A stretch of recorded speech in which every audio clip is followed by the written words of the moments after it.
Hello అండి, welcome back చిట్టి 546 creations. ఈరోజు ఒకే బ్యాటర్తో 4 రకాల టిఫిన్స్ చూపించబోతున్నాను. ఇవి చాలా టేస్టీగా ఉంటాయి, ఇంకా హెల్దీ కూడాను. మరి ప్రాసెస్ ఏంటో చూసేద్దాం పదండి. 1 కప్పు పెసరపప్పు, పావు కప్పు బియ్యం, 2 టేబుల్ స్పూన్ల మినపబ్యాళ్ళు తీసుకొని కడిగి ఓవర్ నైట్ నానబెట్టాలి.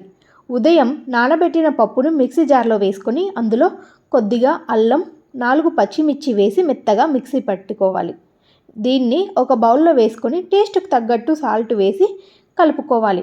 ఇప్పుడు బాగా వేడెక్కిన ప్యాన్పై బ్యాటర్ని స్ప్రెడ్ చేసి ఆయిల్ వేసి కాల్చుకుంటే ప్లెయిన్ పెసరట్టు రెడీ.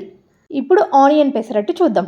ప్యాన్పై బ్యాటర్ని స్ప్రెడ్ చేసి దానిపై ఆనియన్స్ వేసి కాల్చుకుంటే ఆనియన్ పెసరట్టు రెడీ. నెక్స్ట్ పెసరట్టుపై ఆనియన్, పచ్చిమిర్చి, క్యారెట్, క్యాప్సికమ్, పన్నీర్, కొత్తిమీర, కరివేపాకు మిక్స్ను వేసి కాల్చుకుంటే పన్నీర్ పెసరట్టు రెడీ.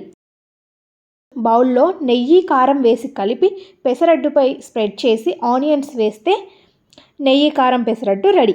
ఇలా ఒక్క బ్యాటర్తో బోర్ కొట్టకుండా టేస్టీగా చేసేయచ్చు. నచ్చితే లైక్ చేసి సబ్స్క్రైబ్ చేసుకోవడం మర్చిపోకండి.